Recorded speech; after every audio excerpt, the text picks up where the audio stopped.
Today we're going to be talking about Peter Do. Let's get this started, shall we? Okay, so today's topic, Peter Do being appointed as the creative director at Helmut Lang. What do we think about it? How are we feeling? What's the tea? Peter Do is one of those designers that I can't help but obsess over their work.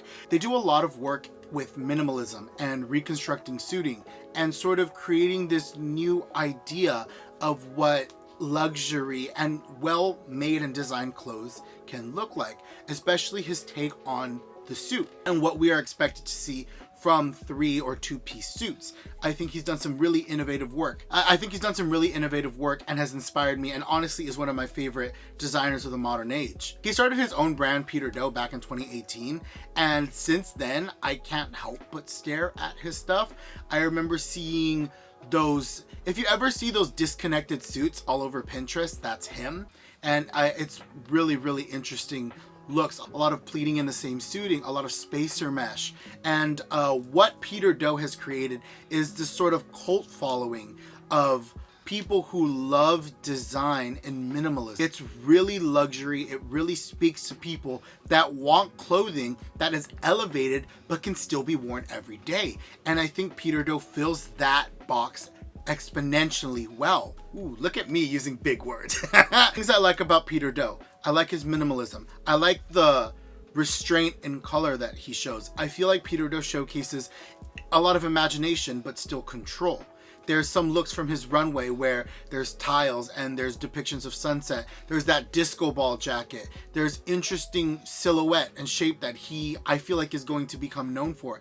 And I'm very excited to see that brought to the runway at Helmut Lang, because I actually saw one of the most recent Helmut Lang presentations and it was very Western inspired, and I can see some comparisons with Helmut Lang and Peter Do. And this article that I'm about to talk about from Vogue, written by, what was their name? I think it was Jose. Yeah, so there was an article posted to Vogue written by Josue Criales Unzueta, and he talks about a lot of the comparisons and sort of a little bit of history of both of the two designers and how they're comparisons. And even Peter Do has quoted saying that Helmut Lang was a huge inspiration for him at one point. Also, personally, once you look at these collections, you can sort of see that they're both androgynous in nature. The clothing seems to be able to be worn regardless of the person's gender representation because it's very classic cuts, very easily to be integrated into one's wardrobe as well.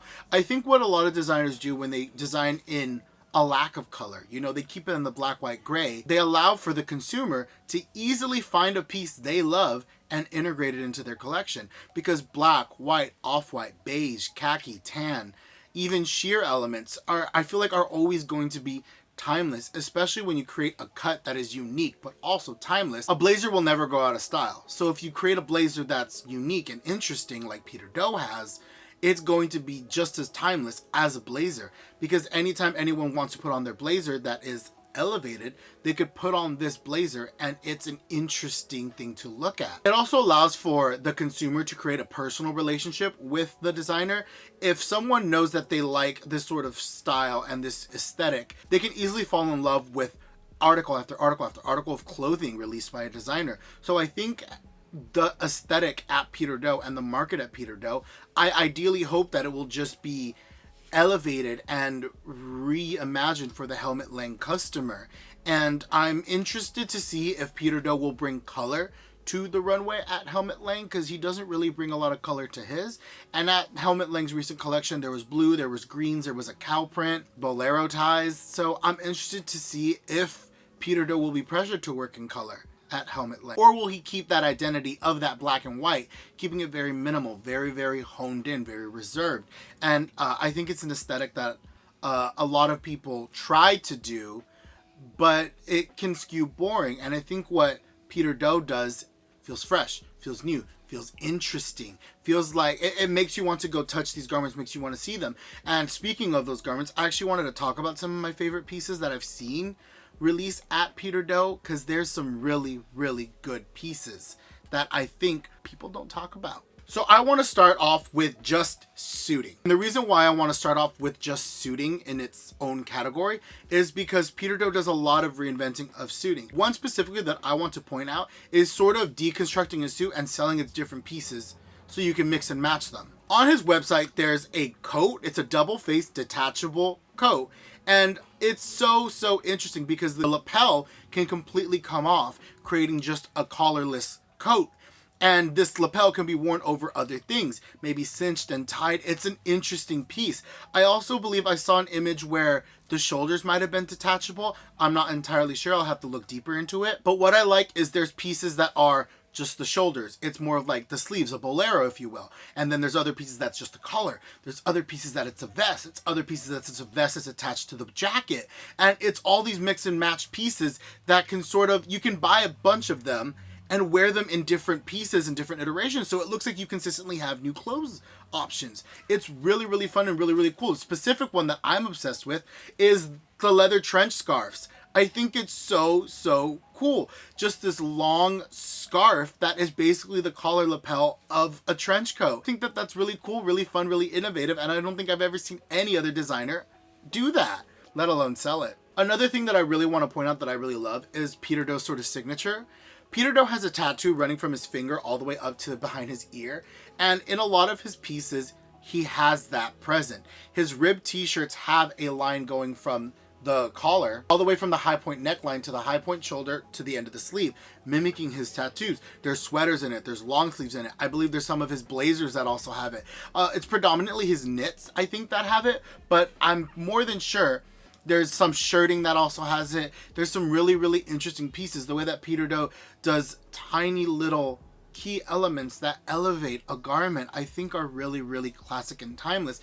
And it's not just done for no reason. It's his own personal signature onto it. It's sort of how if you know about Peter Do and you see someone wearing a garment that has that stripe on it, you know that they know who Peter Do is. Fashion is a language in some sense, and it can communicate several things, you know, wealth, status, interests, culture, subcultures. And I think the Peter Do customer can quickly recognize another Peter Do customer just by simply wearing those pieces that have that tattoo line imitation. And I think that's really cool. It's sort of creating a cult following, and I think that that's fun. Okay, another thing I really got to talk about is the shoes at Peter Do.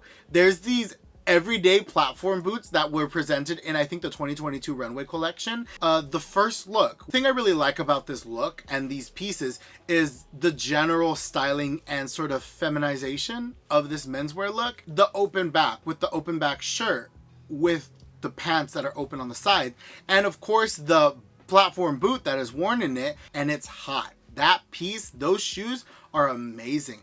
I don't know if I've seen many people wearing them, but I also remember there was, I think Peter Do's first shoe release was an interesting heel with a little metal cap on the tip of the shoe, a little steel toe, if you will. The shoes at Peter Do are really nice. I think that they're really cool. I would love to touch them. I'd love to know if they came in my size. I'm a men's size 11.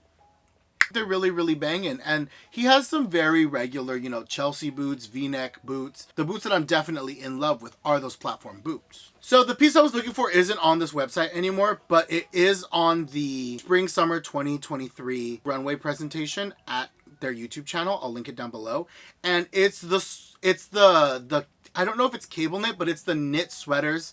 Models are wearing it and the sleeves seem open and it's open on the sides, sort of creating this whole open space. And what I really like about that is those sleeves actually are buttonable. So the sleeves have, when they're flat, there's buttons on each side and a buttonhole, and you can close them, creating the sleeve, and it's still open on the side. I like pieces that are interchangeable like that. It's sort of a poncho and also a cable knit sweater, you know, a very chunky knit. And I think that it's really nice and timeless. And I like the slits on the side. It's sort of a good piece for people that get warm but still want to layer or showcase their clothing. And finally, I really want to talk about the detachable lining coat. Lining is entirely detachable, which that's fun. But the thing I specifically love about this coat is the white stitch lines over top of the coat.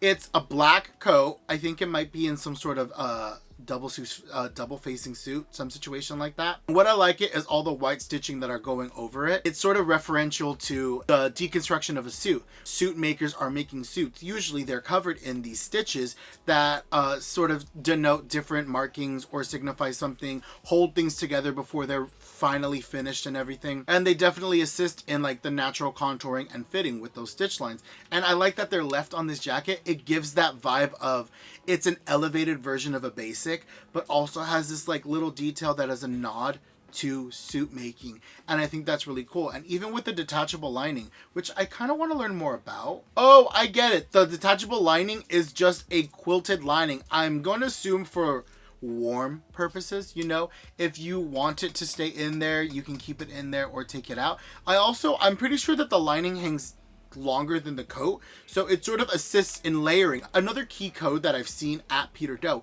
is layering. It's not just a top and a skirt. It's a top with a jacket with a skirt with another skirt over it in pleating, or it's sheer, or it's gathered, or it's a mesh tank top, or it's spacer mesh brought in to sort of cut up the open space or create open space. And I think that what Peter Do does is very interesting with his minimalism, and the layering, it sort of elevates it so it's not so minimal. There's something interesting going on. And I also think Peter Do's clothing is unintentionally sexy, and whether it is intentional or not, there's something very enticing I find with his pieces, and when I see his models wearing his pieces, and it's very, very intriguing. I'm very much anticipating what he does for his first Helmut Lang presentation.